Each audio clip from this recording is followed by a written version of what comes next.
And I got something to throw out at you because these are two huge stars. I call Luka Doncic Luka Legend after Larry Legend. Sure. I think now, it remains to be seen, obviously, will he be able to lead teams to championships? But one reason I call him Luka Legend, like Larry Bird, I've compared him to Bird. Their games are a little different.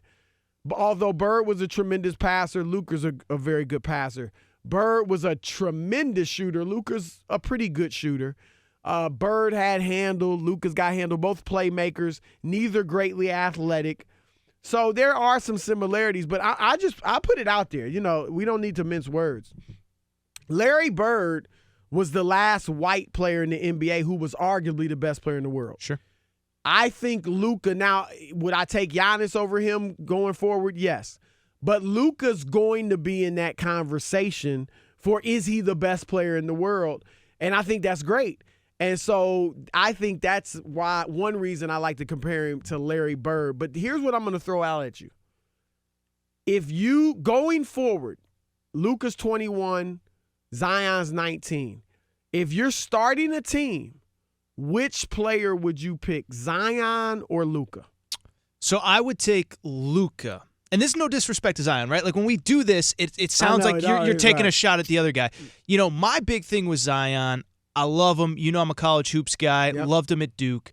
But he has now had 3 injuries ranging from nagging to pretty serious in a 1-year period. And I just look at him, and it's very simply, no one's questioning his skill, his athleticism.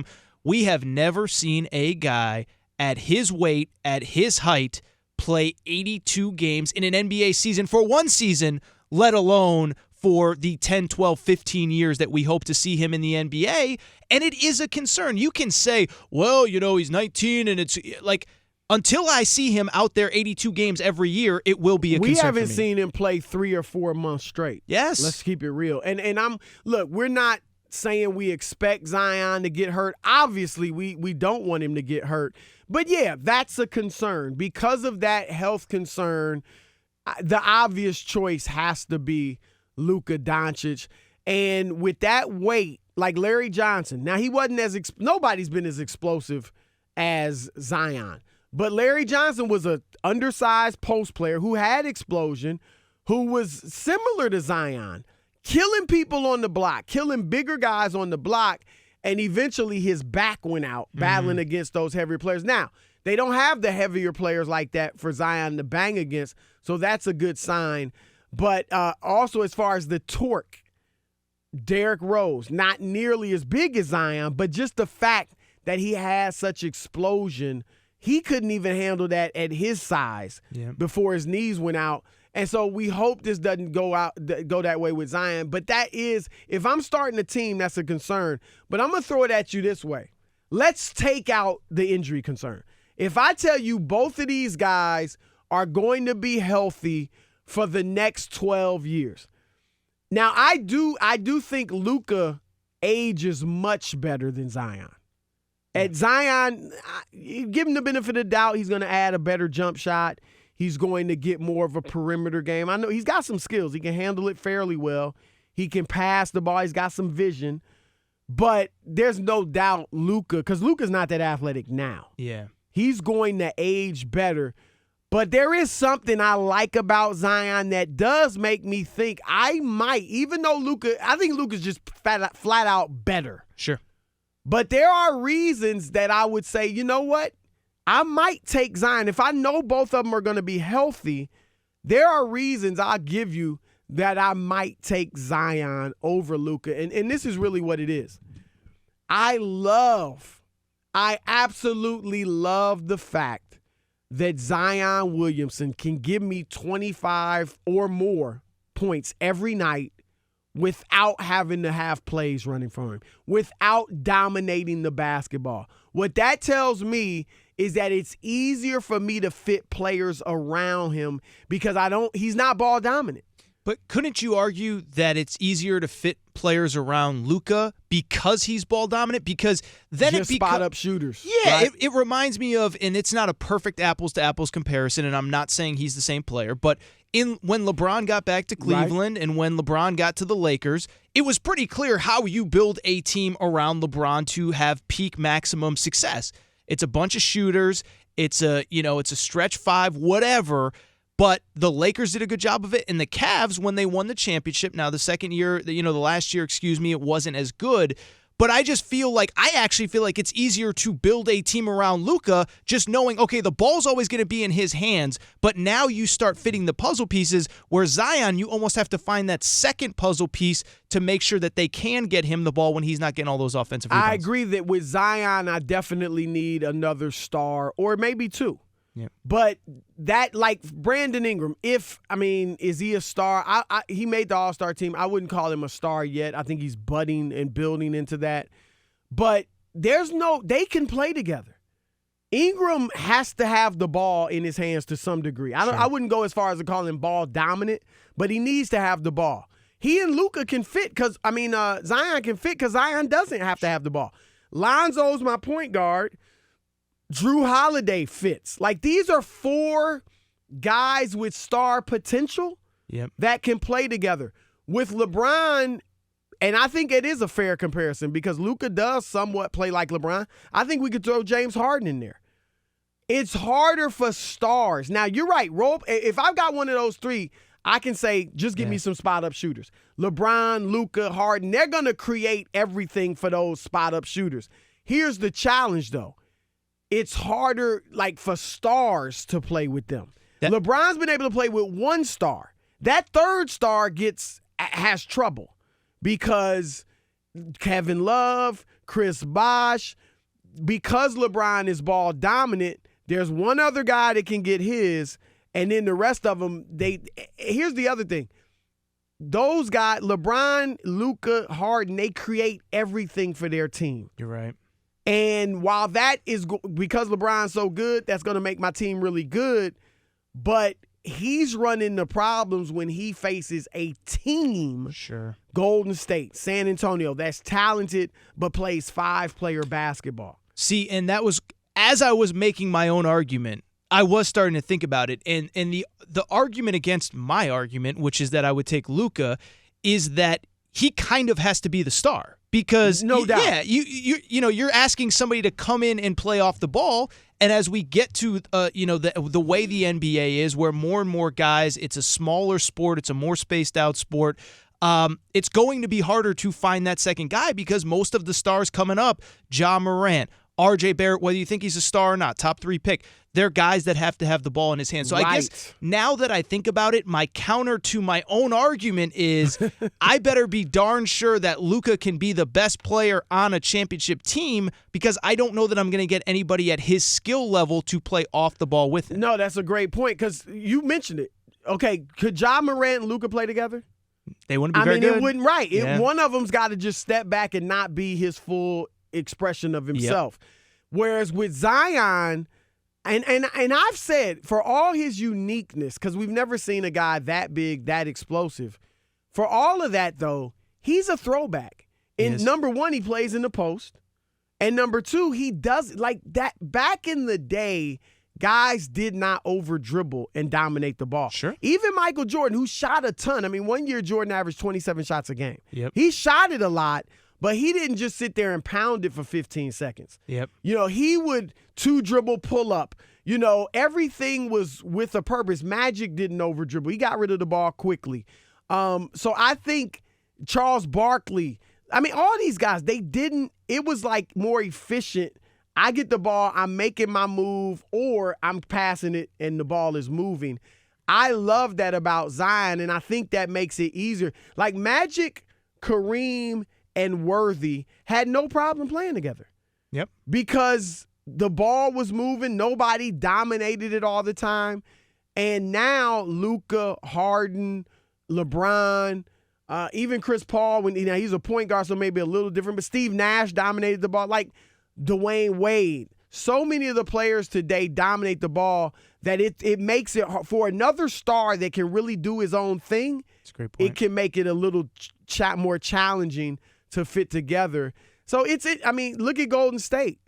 Is Steph Curry really, historically he'll go down as better, but individually, is he really better than James Harden?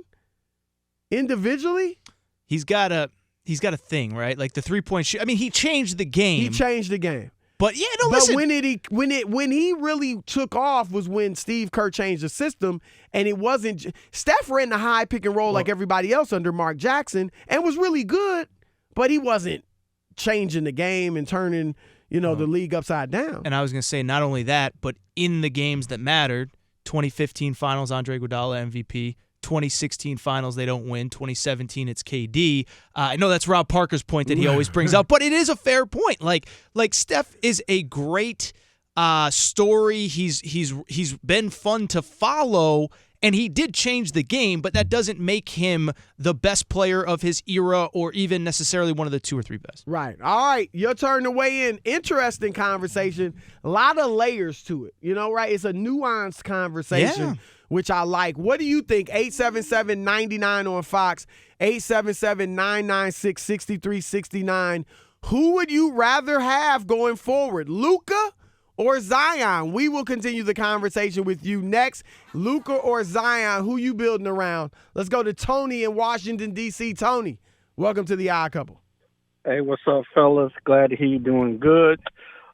This is a tough one, but I'm going to go with Zion just because he gives you more on the defensive end. Not right now. He ain't defending nobody.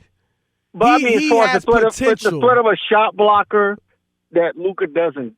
Right. He can be a better defender ultimately than Luka, right. But what I really hope Zion does this offseason, I hope he has a number to Hakeem Olajuwon and he works out with him, because I really think Zion could really just dominate the post for like the next 10 years or so. Is he big enough? But Luka's no slouch. I think you can win with either one of them. Thanks, He's guys. Dominating the post right now. With pure physicality. Right. I mean, Hakeem was going up left and every under. time. Yeah. Zion's not going to age, I don't think, as well as Luka. Not even close, because once that burst is gone, and it might be 7-8 years from now, but once it's gone, he's not going to be the same player. And we're doing this whole thing under the caveat that he doesn't get injured. Right. And, nobody's wishing any ill will against him. But the reality is we have never seen a guy this. I mean, I look at him, and I'm like, he's a big boy, man. So. Right. Let's go to Jerry in Nashville. Jerry, you're on with the Odd Couple. Hey, what's up, fellas? It's always good to talk to Chris Broussard about basketball. Thank you, my man. Aaron We Torres? appreciate it. Aaron got a little Come on knowledge, now. a little bit. More than Rob, for sure. I'd say. Right. Hey, so listen, I was leaning a little bit more to Zion, but I think that after Chris makes a good point, I think that Luka's going to age well, and I think Luka's going to be a guy who, even as he gets older, he's still going to be able to average maybe 20 and 7 assists. So I'm going to say Luka. I would say Luka. Here's my counter. This is an interesting conversation, and thank you for the call. If you know that you're going to get peak Zion for like 6 years, but you could get Luka for like 12, it's almost like the Garoppolo-Tom Brady thing extrapolated out a little bit further. If you know that Zion's going to be healthy, but he might only have 5 or 6 years, his athletic prime will end younger. Do you take it knowing that you only get 5 or 6 years with it? Well, I think Luka's just a better player. Sure. My only question is, again, because of the ball dominance, like a lot of the great players today, is he going to lead me to a championship? Is it going to be harder to put other stars with him? That's my only. I just think I think Zion is easier to play with, but Luka's better. Yeah, I don't think there's even like debate. I don't know if anybody on here, you can add this into your comment. Do you think Zion is better than Luka? I mean, I don't see any way Zion's better than Luka. Let's go to Mark in Sacramento. Mark, welcome to the Odd Couple, brother. What's going on, brother? We good. Hey, real quick, I'm taking Luka, and it ain't even close. I just think he's a more all-around player. He's got better vision. He has better ball handling skills, and I don't think Zion's body is going to be able to withstand the pounding of jumping up and down at 280. At some point, those knees and ankles are going to give out. I'm taking Luka. Hey, Chris, real quick, I had a chance to see the McGee sisters and Cheryl Miller play. My grandmother lived down the street from USC. And, man, let me tell you, there hasn't been a better women's basketball player ever than Cheryl Miller. Don't take my word for it. Nah, Cheryl Miller was fantastic. I agree. I think she's the GOAT. When it comes to women, she's the GOAT. I know Aaron's real young, and I saw thinks it's Tarazi Maya in her Moore. prime. Come on now. See, I saw you say this on Undisputed today. When my generation takes over the conversation, the GOAT is going to be LeBron as opposed to MJ. Do you have LeBron ahead of MJ? Like as the GOAT? No, because we talked about this before the show. There's some things LeBron has done throughout his career that I'm not a fan of, mainly quitting on his team last year. But oh, we will get to that. That's right. But no, listen, I mean, MJ 6 for 6, and I know it was a different era. There were no super teams and all that stuff. I would still take MJ. I think you could argue LeBron's the most skilled player that's ever played, but in terms of the total package, winning everything, I would probably take MJ. All right, let's go to Richard in West Virginia. Richard, you're on with the odd couple, Chris and Aaron. Yes, I am. Yeah. I might have to do a reevaluation here because when you were mentioning that topic, Zion and Luka, I was thinking the times that I've seen Zion play, he looks like he's more agile and just a more physical player. But a couple other times I look at him and he just looks like he's just not interested. He'll Really? get down the court and it just looks like he's just dragging himself down there and he's just going through the motions. But maybe I'm having. I don't think he's in as good a shape as he needs to be and will be ultimately. So I think it's probably I would probably chalk it up to that. Yeah, because I could be having a hypnagogic hallucination when I see that, but it sounds like it just looks like. I mean, he's powerful. It looks like somebody who could actually defend LeBron better than maybe anybody else there. But I don't know. Maybe I better look more closely into it instead of putting forward like I think that Zion's going to be that great, because not knowing I cannot say. Henceforth, I shouldn't respond, I guess. All right, let's go to Tommy in Colorado. Tommy, you're on with the odd couple, Chris and Aaron. Hey, what up, fellas? What's happening? Hey, this is the kind of talk that make you guys the best on sports radio, man. Thank you, guys my break man. it down. What makes players actually good? What makes teams actually good? How they play. This is the best, man. Yeah. But I take what I'm here Luka. Man, I got Luka because in today's NBA, his ability to shoot it, put it on the floor, and break defenses down, I just think he's got a chance to make a lot of people better on his team than Zion does. But, Chris, what you were saying about the Jordan Barkley era, about them, not dominating the ball as much. Right. Well, in those days, man, it was about isolation. And that was a big problem. That's what got us into these rule changes that opened up the game, And now we're seeing ball dominance in a different way than isolation. We're seeing it with the dribble. And it's just the ironic that isolation we almost got came in. ourselves.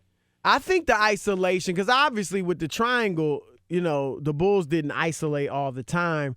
But I think the isolation took over. Not that Jordan didn't isolate, don't get me wrong. But the next generation misread Jordan. Yep. Like they thought it was all about athleticism. It's all about ISO because he was such a great one-on-one player. They forgot how fundamentally sound he was, and how he could play within a system and move the ball and not dominate the ball. Well, I thought it was really interesting that when the Cleveland Cavaliers fired John Beilein, and part of the complaints were that he focused too much on the fundamentals, you heard the people that played with MJ, played with Kobe say nobody took the fundamentals more seriously than the Bulls with MJ, with Scottie Pippen. No doubt. That's why Jordan is the best, because he had the combination of elite athleticism and elite fundamentals and understanding of the game. What's happening, y'all? It's Chris Broussard. I'm Rob Parker. And we are The Odd Couple. Check us out as often as you can on YouTube. And always remember, I'm Oscar and he's Felix. Oh, man. Are you serious?